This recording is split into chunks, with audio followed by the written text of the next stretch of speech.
Good afternoon and welcome to the Orkney International Science Festival 2020 online. My name is Heather Woodbridge and it is my pleasure to host this event from North Ronaldsay, Orkney. This afternoon, I'm very pleased to introduce Neil and Andrea Price. Hello. Hi there. Neil and Andrea lived in Orkney for over 30 years. Their 3 children were born and brought up here. Neil retired in 2014 from being a partner in Orcadia, the Kirkle-based firm of chartered accountants. He also directed the Mayfield Singers in many Orkney Science Festival concerts in St Magnus Cathedral. Laterally, Andrea was the Church of Scotland minister for Bursey, Harry and Sandwich, and the family lived in the manse in Doonby. She is now the minister of St Michael's Church in Edinburgh. Since retirement, one of the many pastimes in which Neil has dabbled is historical research, and this is his second talk to the Orkney Science Festival, following a debut in 2016. Now, just a wee reminder for everybody watching, if you have any questions for Neil and Andrea, please enter them into the YouTube live chat anytime through the presentation.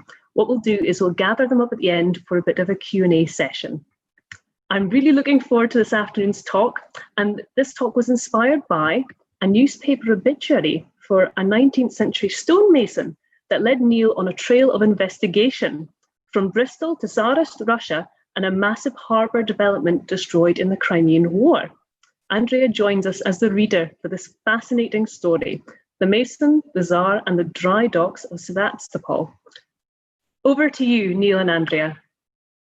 Thank you, Heather. Great to be back in Orkney, albeit virtually. But it's great fun to be back here doing this again, and thank you for asking us. Wars are ghastly things. When the interests of nations can apparently contradict the real feelings of the people who make up those nations. In particular, individuals can quite unwittingly find themselves working for the other side, the enemy. Such a situation was highlighted in an obituary that appeared in the Stroud News on the 22nd of March, 1889. On Tuesday morning last, at Watledge, there passed away at the ripe age of 88 years, one of the most intellectual and remarkable men it has ever been our good fortune to know. Mr. Samuel Newman was a man of most powerful intellect and wonderful memory. Standing some 6 feet 4 inches in height, of well-proportioned build, strong physique and erect bearing, he was highly respected by all his friends and greatly beloved by his relatives. His career, too, has been a remarkable one. He was born near Bristol in 1801, and when a young man, he went to the Crimea and took up his residence at Sevastopol. For nearly 20 years, he took a prominent part in the construction of the famous docks there.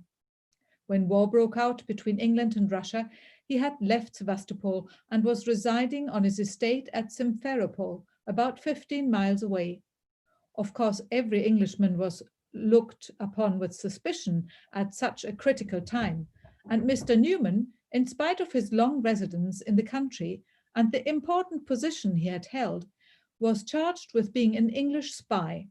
But Prince Menshikov, who knew him well and had closely watched him, declared that there was not the slightest foundation for the charge.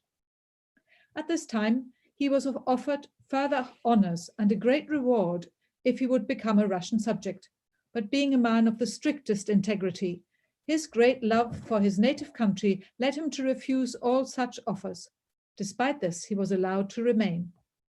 After the siege of Sevastopol, he returned to that place and found that half his house had been destroyed, whilst the other portion had been taken possession of by the late General Gordon, latterly the hero of Khartoum, who was then a lieutenant in the investing army. "Ah," said Mr. Newman to Gordon, "you have blown up in a very short time the docks on which I have bestowed 20 years' labour." He received from the hand of Tsar Nicholas I a splendid gold medal, on which was inscribed "For zeal." He frequently conversed with the emperor, whom he described as a remarkably handsome man. When peace was proclaimed, he returned to England, and after residing 13 years at Croydon, where he had considerable property, he removed to Nailsworth, where he quietly breathed his last on Tuesday morning last. He will be interred at Bristol tomorrow, Saturday. I decided to undertake some research into this fascinating individual. But before expanding on Samuel Newman's life, some background to the Crimean War and the siege of Sevastopol in particular will help put the whole story in its historical context. On this map, we are pointing out particularly Sevastopol. That's the map of the Crimea there, Sevastopol. Balaclava just beneath it. Up again to Inkerman. Simferopol in the middle of the Crimea, the capital of the Crimea, up in the middle. And Alupka and Yalta on the coast below there, Alupka and Yalta. Popular seaside resorts on the southeast coast, the latter being made famous by Churchill, Roosevelt and Stalin as the site of their post-World War II carving up the map summit. There is also an insert showing how the Crimea fits into the geography of the Black Sea area in the top right-hand corner there. The origins of the Crimean War lie in the planned Russian expansion towards the Ottoman Empire. In 1784, Catherine the Great had annexed the Crimea, a peninsula protruding into the north of the Black Sea and of great strategic importance. At the same time, a port on the south of the peninsula, Sevastopol, was founded by Rear Admiral Thomas Mackenzie, a native Scot in Russian service, as a base for a naval squadron. As an aside, this reveals a striking resemblance to modern times. Putin annexed the Crimea from the Ukraine, as you know, in 2014, on the grounds that it had always been part of Russia, and that the majority of Crimeans regarded themselves as Russians. It seems that no one reminded him of what had happened 230 years earlier. Having said that, I have spoken to academics and other visitors who have been to the Crimea before and after the recent annexation, and they confirm that it is actually a much happier place now and transformed for the better. Back to the story. In 1825, Tsar Nicholas I succeeded to the throne. An imposing man standing at over 6'8" tall, he was not, however, noted for his diplomatic skills. Tensions grew between Russia, who saw themselves as the protectors of Orthodox Christianity, therefore needing direct access through Turkey to the Holy Land, and the Ottomans. The Russians believed this would trigger a religious war in the region without involving other Western powers, and which would ultimately lead to the downfall of the Ottoman Empire. However, the Russians failed to realize that the British and the French looked upon the Ottomans as a useful buffer zone between the Russians and their lucrative interests further east, India for the British and the Far East for the French. After all, India was the jewel in the crown of the British Empire and must be protected from any possible Russian expansion eastwards. The route to India was a crucial reason why the British were keen to prop up the Ottoman Empire. The Ottomans declared war on the 4th of October 1853.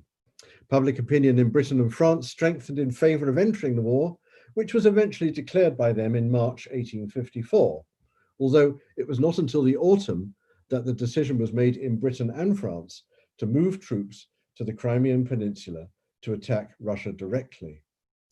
The main aim of the campaign was to capture Sevastopol, the most important naval base in the region. The Allied forces landed on the Crimean coast north of Sevastopol on the 14th of September 1854 and soon encountered the Russian enemy forces led by Prince Menshikov, the very same person who had defended Samuel Newman as a friend of Russia, as we heard in the obituary at the start. The siege of Sevastopol, carried out by the British, French, Sardinian and Turkish troops during the Crimean War, lasted for 11 months, from October 1854 to September 1855. Despite its efforts, the Russian army had to leave its stronghold and evacuate over a pontoon bridge to the north shore of the inlet. You can see this bridge on this map to the seaward side of the inlet there. There's the pointer just going up. You can also see the lines of the British forces there in red at the bottom, and the French troops in blue on either side of the British, together with the Russian fortifications in green. The Russians chose to sink their entire fleet to prevent it from falling into the hands of the enemy, and at the same time to block the entrance of the enemy ships into the inlet seen here on the map. When the enemy troops entered Sevastopol, they were faced with the ruins of a formerly glorious city. At the conclusion of the siege of Sevastopol, the dry docks, built at great expense by the Russians over the previous 25 years, were completely destroyed by the British and French forces. The dry docks, you see the marker there, are clearly marked on the map, the red marker. The Crimean War was remarkable in many ways. It captured the minds of the British public, as it was perhaps the first major conflict that attracted contemporary press coverage. In particular, using the new technology of photography, the war was covered from March to June 1855, that is before the end of the siege of Sevastopol, by Roger Fenton, who is now recognized as the first real war photographer. How did Fenton manage to take so many pictures in the middle of a war zone in 1855? A lot of equipment and planning is the short answer. Fenton took 5 cameras, 700 glass plates for creating negatives, and various chemicals and tools with him. His traveling darkroom was a converted wine merchant's van. Fenton made his photographs by printing from glass negatives using a process called the wet collodion process. The subjects had to be static, a motionless exposure of at least 5 seconds being necessary. This precluded any action photographs, and the images as a result tend to be of individuals or panoramic views. This photograph is the 3rd part of an extraordinary 11-section panorama of the plateau of Sevastopol. The panorama shows the full extent of the British presence. Viewing from left to right, we are taken from the military camps through the bleak Crimean landscape to be presented finally with the British cemetery at Cathcart's Hill. It is a poignant sequence of images that begins with military heroism but ends with sadness. The wet collodion process used a prepared piece of glass which, in the darkroom, would be coated with collodion and then made light sensitive with further chemicals. Before the plate could dry, it would be placed in the camera and exposed. Then the plate would be returned to the darkroom and developed, rinsed, fixed, washed, dried, and varnished. It was then ready for sending back to London, where the prints were made. Here is a typical print of an individual on horseback. I had to include this one because it is in fact of one George William Hamilton Fitzmaurice, Viscount Kirkwall, and subsequently from 1877, the 6th Earl of Orkney. He lived from 1827 to 1889, joining the 71st Highlanders Regiment as a captain from the 92nd Regiment in 1853, and saw action in the Crimea in 1855, the period that we're exactly talking about. He transferred to the Scots Fusilier Guards in 1856 and retired in 1857. I had no idea that picture was there until I was looking through a whole selection of these for this particular talk and was amazed to see it. Unless anyone can tell me to the contrary, it's quite likely he never even set foot in Orkney.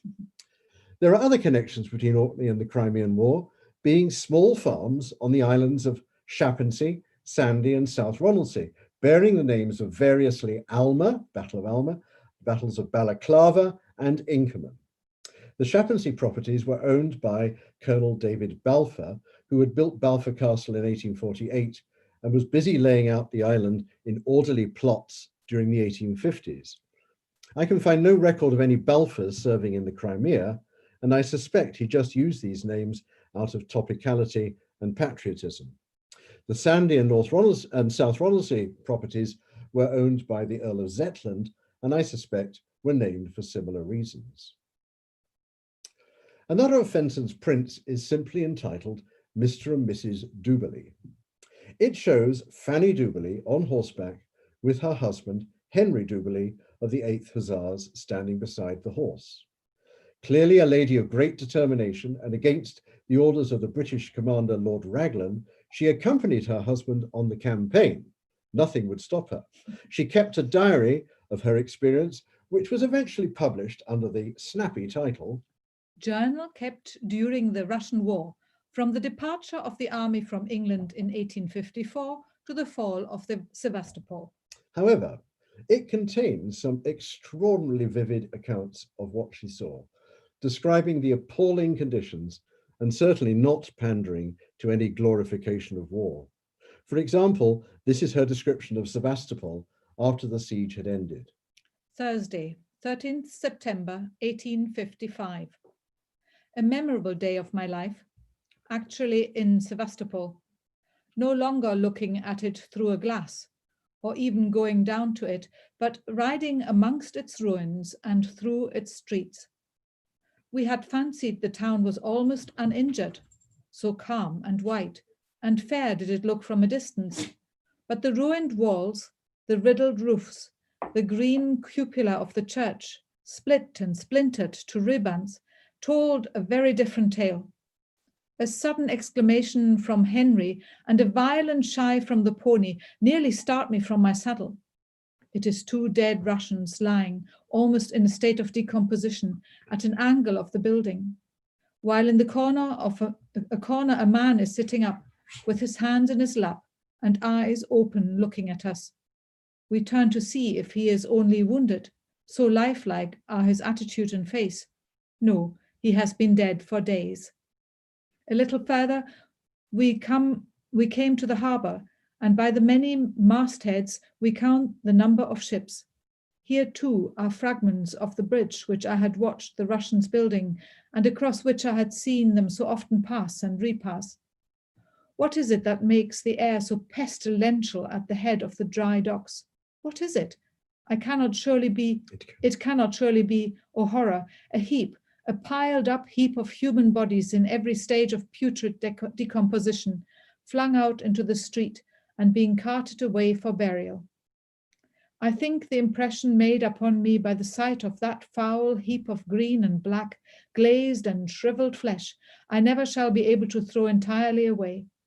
To think that each individual portion of that corruption was once perhaps the life and world of some loving woman's heart, that human living hands had touched and living lips had pressed with clinging and tenderest affection, forms which in a week could become, oh so loathsome, so putrescent. In looking through the photographs of the Royal Collection of the Crimean War, I came across these two of the Sevastopol docks, before and after the siege, taken from the exact same position. That's the photograph before. This photograph shows them in their completed glory. And there, the second reveals their state after the British forces had finished their task, from the exact same angle. These two images were not made by Fenton, but by another photographer present named James Robertson. Sources state that an English engineer named John Upton was engaged in designing and improving the harbour and water supply at Sevastopol for many years, the dry docks being completed by one of his sons just before the start of the Crimean War. As this seemed to contradict the Newman obituary from the start of the talk, I decided to investigate further. In the January 1855 issue of The Gentleman's Magazine, issued during the siege of Sevastopol, there appeared the following obituary of one Colonel John Upton. Among our memorials of the gallant destroyers of the fortifications of Sevastopol, it may be interesting to give some record of their principal constructor, an Englishman who died about a year ago. Colonel Upton's name frequently appears in the parliamentary reports of the commissioners of the Holyhead Road between the years 1818 and 1826. All the great improvements on the above line were made under his superintendence, and Mr. Telford, who was the engineer of the Holyhead Road, had the highest opinion of his acquirements and took every opportunity of stating his opinion of him to the commissioners. Mr. Upton got into a course of expensive living unwarranted by his means and was induced to commit many gross frauds on the trustees of the road. Those frauds were discovered in the month of April 1826, and on inquiry by a competent person employed, it was discovered that he had trespassed on the funds of the trustees to an amount exceeding £2,000. He appeared at the July assizes and answered when called upon to plead. He had been given to understand by his solicitor that he would be merely indicted for fraud, but he obtained information which he could not doubt, that he would be indicted for forgery and, if found guilty, would probably be hanged. He slept at Northampton, got up about 7 o'clock, said he was going to take a walk and should return to breakfast. He did not, however, appear again, and as it seemed, went that morning to London. By some means, he procured a recommendation to the Russian authorities in London, received the appointment of engineer, and was in a few days on his way to the Crimea. When Mr. Upton arrived at Sevastopol, the harbour was in a very inefficient state, and several engineers had in vain endeavoured to improve it. There was great difficulty in getting the water into it, so as to admit large ships. He procured immense ironworks at Birmingham, and by dint of science, labour, and expense, he made it what it is. For the whole time of his residence in the Crimea, he had been engaged in the fortifications in the Black Sea, and had been for some years the chief engineer at Sevastopol. The emperor was so pleased with him that he gave him the rank of lieutenant colonel in the army, and he was received at the palace in St. Petersburg. In fact, Upton had died in Sevastopol on the 8th of December 1851, and on further investigation we discover more about his earlier life. He was born in 1774 in Sussex, where his father was an engineer for the Earl of Egremont. In 1815, he was working on the stalled project to build a canal from Gloucester to join the River Severn at Sharpness. But in 1818, he was dismissed from the Gloucester and Sharpness Canal project for improper procurement of construction materials. So it would appear that his subsequent defection to Russia, which was seeking expert engineers for its planned expansion through the Black Sea ports, was brought on by a history of fraudulent behaviour, to say nothing of the threat of the hangman. This contemporary painting shows the pre-war Russian fleet anchored in Sevastopol harbour. Upton was able to make Sevastopol harbour accessible to large ships where others had failed. He designed the water supply, road layout, and many features of Sevastopol town and harbour. In Russia, Upton had been assisted by his 4 sons, and during the Crimean War, one of them, William, was held by the British military, who hoped he would reveal details of the Sevastopol harbour defences. In fact, William had himself made this drawing of the docks during the planning of the docks. The British sent him and his family back to England before the siege was over. Going back to Samuel Newman, I was able to find out very little of his early life prior to his arrival in the Crimea. What I have managed to ascertain from the usual processes of family history research are as follows. 1. Samuel Newman was born on the 17th of August 1801 in Mangotsfield, a village then to the northeast of Bristol. He was the youngest of 5 children born to Henry Newman and his first wife, Abigail, née Bryant. The other 4, with one possible exception, having all died in infancy. 2. The Newman family had been resident in Mangotsfield or thereabouts for several generations and appear to have lived in fairly modest circumstances. And 3. Samuel's mother, Abigail, died on the 5th of February 1804, when Samuel was barely 2, and his father remarried in 1805, starting a second family of 6 children. After this, I'm afraid the trail goes cold, until Samuel pops up in the Crimea in the 1830s. However, having examined the life of John Upton, I can conjecture on what might have happened in Samuel's life, explaining how this young boy from Bristol, within the space of 30 years, became a favoured servant in the service of Tsar Nicholas I. But I must emphasize that this is pure conjecture. something historians are perhaps not very keen on, but it is pure conjecture. With his father remarrying and starting a second family, and Samuel having no full siblings, it is reasonable to assume that he might have felt out on a limb, wishing to leave home as soon as possible to make his own way in life. He might have heard of the Gloucester and Sharpness Canal project being in full swing, not far from his home, just to the north, and gone off there in search of work as a boy in his mid-teens. With his height and striking appearance, he might have caught the eye of one John Upton, one of the main engineers on the project. And with Upton's departure from the project in 1818, by which time Samuel was 17 years old, Samuel might have been encouraged to follow him onto the Holyhead Road project for the following 8 years, becoming a fully qualified stonemason in the process.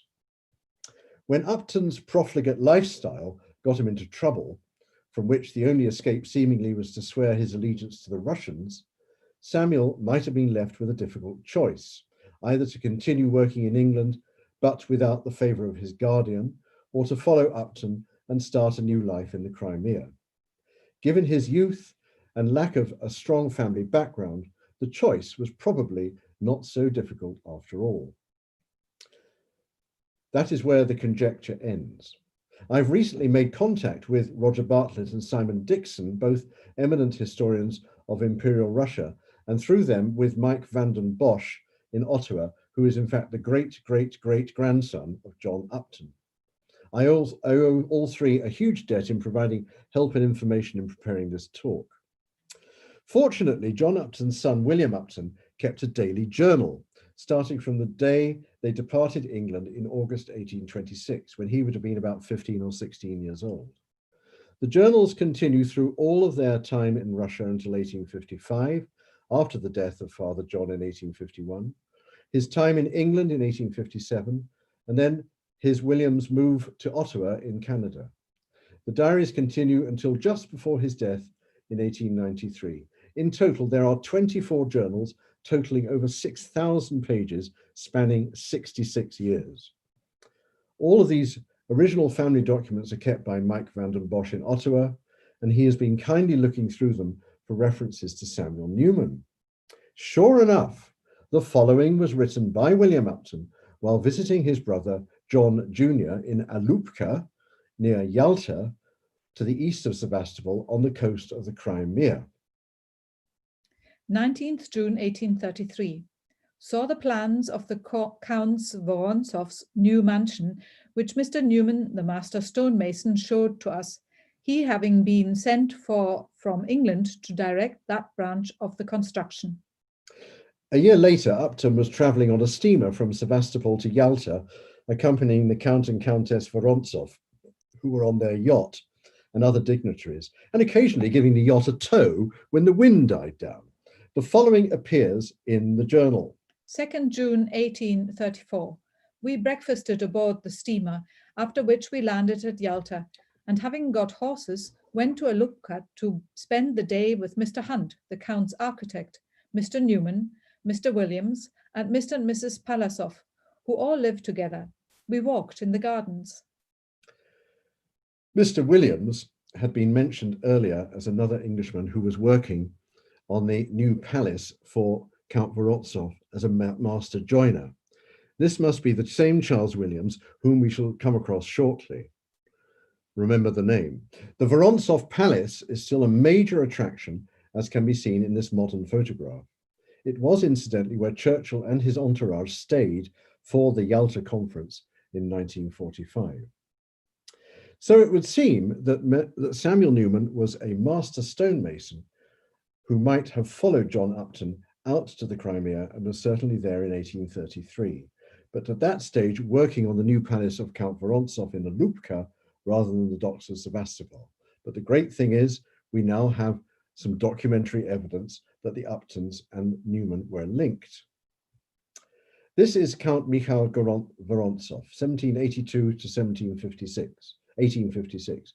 He was a Russian field marshal, the son of Count Semyon Vorontsov. He spent his childhood and youth with his father in London, where his father was the Russian ambassador to the court of St. James, from 1785 to 1806. That is during Catherine the Great's reign and continuing into the reign of Tsar Alexander I. He remained a committed Anglophile for the rest of his life. His father continued to live in London until his death in 1832, and his sister married into English aristocracy. He had the highest regard for English architects and stonemasons and wished to use them in the building of his great palace at Alupka, which took place between 1828 and 1848. Samuel would have been keen to be accepted into the local community, and marrying a local girl would be a desirable move. And there she is, a fine figure. He married one Monica Wetzel, and they soon started a family. Monica was 20 years his junior, having both been born in 1821 in the Sevastopol area to an immigrant German family from Swabia. Samuel and Monica had 8 children, 4 of whom sadly died in infancy, and they were all born in the Crimea between 1842 and 1854. Of the 8 children, there were 3 boys and 5 girls. The 3 boys, but sadly none of the girls, appear in the baptismal records of the German Lutheran Church in Sevastopol. It appears that this church was used because Samuel was an English Protestant, the only other local churches being Russian Orthodox. Monica was in fact Roman Catholic. Unfortunately, I can find no record of their marriage. In the baptismal record of their eldest son, Charles, born in 1844, the parents are described as Samuel Newman, master builder of the High Crown, English Reformed, and his wife Monica, born Wetzel, Roman Catholic. High Crown probably just means that his was a government appointment. One of the godparents is stated as none other than Charles Williams, master cabinet maker for Count Vorontsov. Remember him from the record of William Upton. The similar record of the second son, the baptismal record of the second son, Samuel John Newman, in 1848, shows the godparents as the same Charles Williams and Maria Zeeman, born Wetzel and presumably Monica's sister. Wife of the small hotel keeper Friedrich Seemann. However, perhaps the most interesting is the 1852 record of Johannes Georgus Newman, written by hand in traditional Zutterlin script and difficult for modern eyes to read, whose baptism is said to take place on the estate of the parents Kranitska by the Kronenthal colony. With reference to Samuel's obituary, this presumably confirms the statement. When war broke out between England and Russia, he had left Sevastopol and was residing on his estate. The declaration of war between the two countries not being until 1854. The meeting with Lieutenant Gordon, pictured here, that was mentioned in the obituary, seems entirely plausible. Gordon spent 34 consecutive days in the trenches around Sevastopol and earned a reputation as an able and brave young officer. It was said at the British HQ that, if you want to know what the Russians are up to, send for Charlie Gordon. Gordon returned to Sevastopol at the war's end, which must have been when Newman met him. After the Crimean hostilities had ended, Samuel and Monica Newman decided to leave the Crimea with their 4 surviving children, Charles, Mary, Samuel John, and Cecilia, and return to England. For Monica, this must have been a huge wrench, leaving her large family forever. In about 1857, they settled in Croydon, acquired property, and brought up their children. But in 1870, further tragedy struck with the premature death of Charles, aged only 25, whilst visiting Jersey in the Channel Islands. At about the same time, Samuel John was acquiring an ironmonger's business with a forge in Nailsworth, Gloucestershire, on the Cotswold Escarpment, and Samuel and Monica decided to move there to give him support. After all, it was nearly a return to his Bristol birthplace for Samuel. Cecilia went with them, but before leaving Croydon, the older daughter Mary married the preacher, the Reverend Thomas Harrowell. This is a photograph of the Newman family taken in the Cotswolds in the early 1870s. If you can just point these out, thank you, Stuart. Left to right, omitting the children, left to right, we have Samuel John and his wife, Juliet. We then have Thomas Harrowell standing, and beneath him his wife Mary Newman. Then we have Samuel Newman, our hero, seated. To his left is Cecilia, and below her, Monica Wetzel Newman, Samuel's wife. This left the only surviving son, Samuel John Newman, to carry on the family. He became a very successful businessman and employer, the family name, he became a very successful businessman and employer in the area, married a local girl with whom he had 6 children, who in turn produced 5 cousins in the next generation. And I suppose this is where I'd better come clean. The 5th of these cousins, and by much the younger than the rest, was my father, Hugh Price. There is the Newman family tree, to make things easier to understand, showing that Samuel Newman is in fact my great-great-grandfather. My father, Hugh Price, is by the red marker in the bottom right-hand corner, and you can follow the tree up to Samuel and his wife, Monica. There they are, one up, there we are, that's Samuel, and there's Monica. My second cousin, next slide, my second cousin still holds the medal referred to in Samuel's obituary, Samuel Newman's obituary. The inscription on the front can be translated as His Majesty Nicholas I, Emperor and Autocrat of all the Russias. And on the reverse is For zeal. Samuel died, as we have heard, in 1889 after a full and colourful and rewarding life. He was buried at Arnesvale Cemetery in his native Bristol, where I recently found his grave. He had finally returned to Bristol after his adventures and professional career in the Crimea. Monica lived on until 1896 and was buried in the same plot. She never returned to the Crimea. With Russian as her native language, she was always said to be Russian, but I was always convinced that her origins were German, Wetzel being a very typical German name. In fact, we found this photograph in the family taken in Russia of an elderly lady. We know it's taken in Russia because on the reverse it's all in Russian script of the photographer. An elderly lady on which was written in German at the bottom, Marie Wetzel, gestorben den 1. Dezember 1894. Which translated is, Marie Wetzel died 1st December 1894. This would have been Monica's older sister and the godmother of Samuel John Newman, as stated in his baptismal records we saw earlier. I also discovered they must have sent this home to England for Monica to see when she died, Monica still being alive at the time. I also discovered that the Wetzel family had settled in the Kronenthal colony near Newman's estate, as already mentioned, after leaving Germany in 1809. They had originated from a small Swabian town called Kuppenheim. I could give a whole new lecture on that if you wish, where they were bakers, vital people in any German community. As you may know, Andrea here is German and her sister lives near Baden-Baden.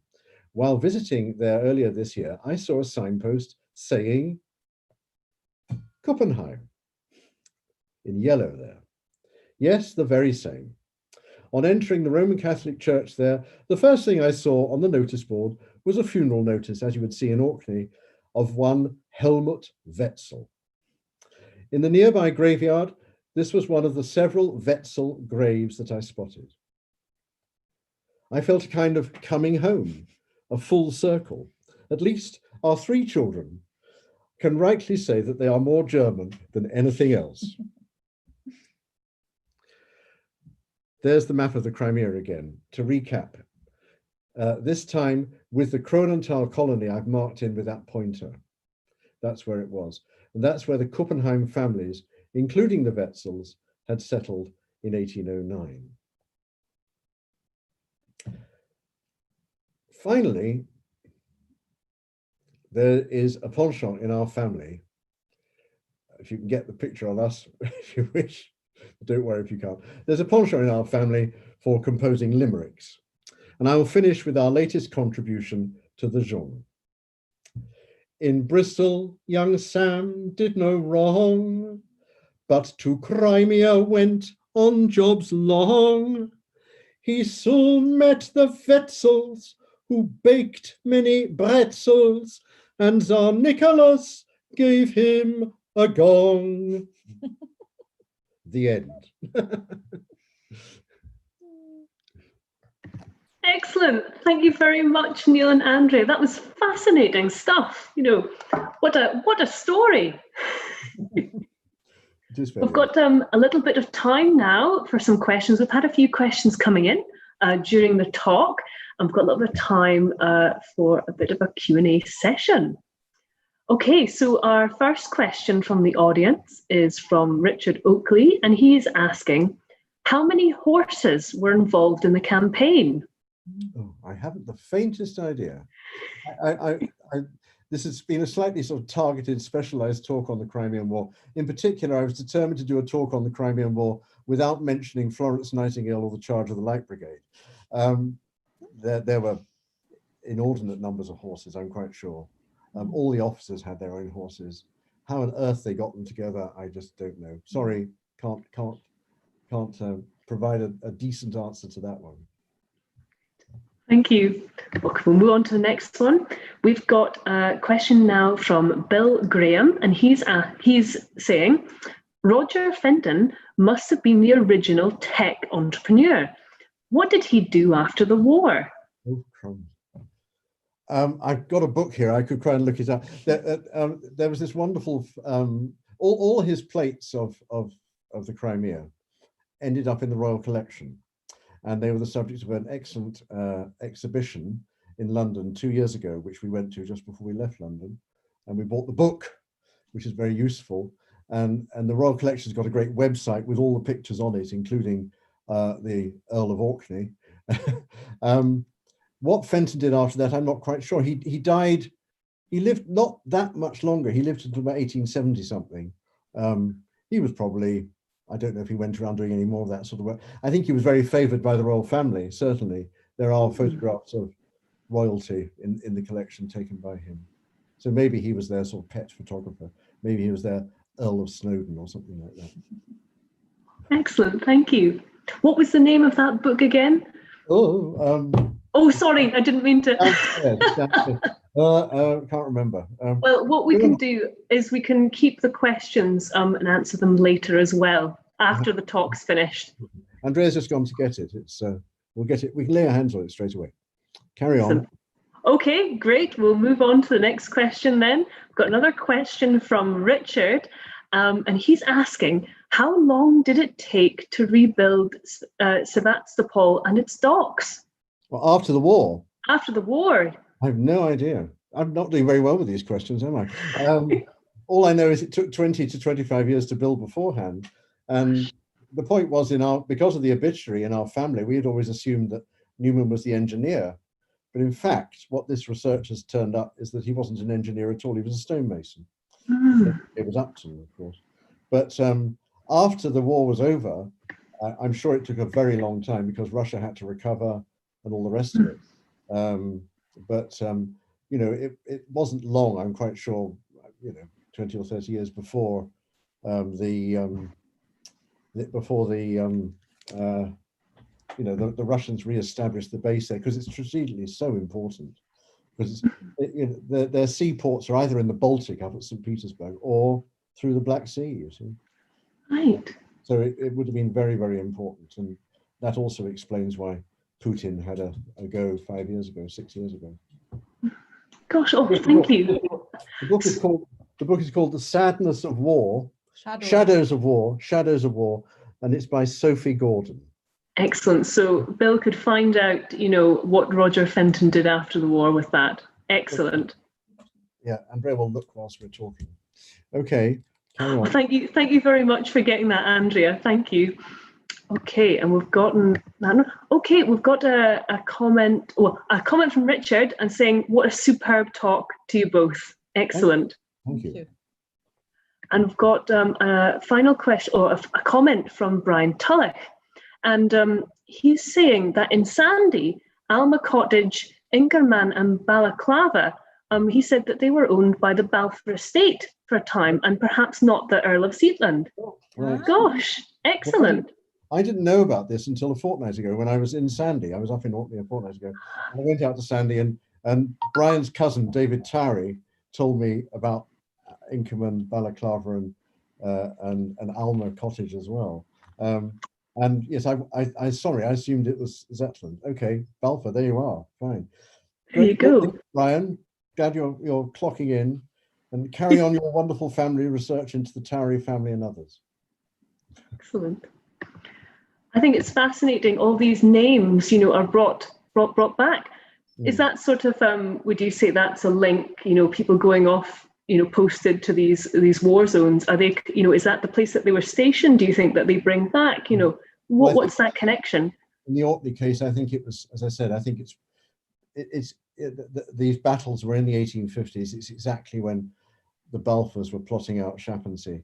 I think it was just patriotism and topicality. There's another farm in Shaughnessy called Lucknow, and the siege of Lucknow was in India, of course, but that was in 1857, about the same time. Gosh, so it's just, you know, novel topic at the time, you know? So wow. We know about Shaughnessy, Sandy, South Ronaldsay. There may be others. There's a house in Bercy called Montreal, which is named after the Battle of Montreal in 1780. Nothing to do with anything else other than that. And that was the land of the Earl of Zetland. Excellent. Okie dokie. Well, I think we're just about coming to time. We do have another question that's just come in from Bill Graham, and he's asking again about Fenton's images. Yeah. And he's asking, do you think that Fenton's images were engraved for the UK press? Who are they for? Oh yeah, they're definitely for the UK press. Yeah, absolutely. I mean, the Crimean War, because of this, was the first war that really fired up the public. They were almost following it daily. I mean, we think of it more like the Iraq War in 1990 was the first one where you had correspondents actually standing there at a risk of being blown up. But the Crimean War was the first one where, you know, these actual vivid images by this new technology of photography was transmitted.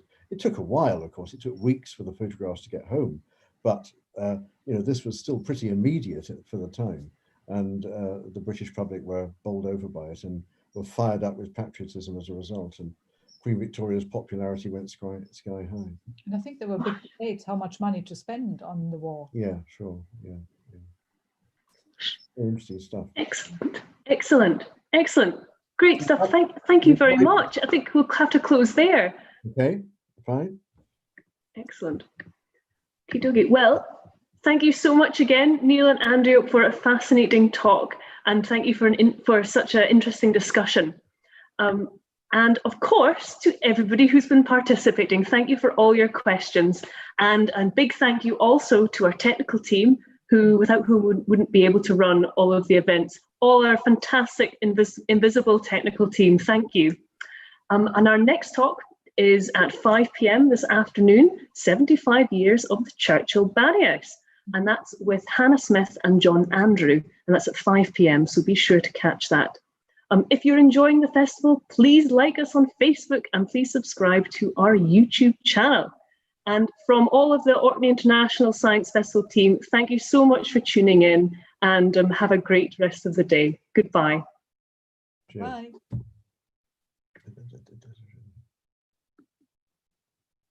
Leave it, because they want to.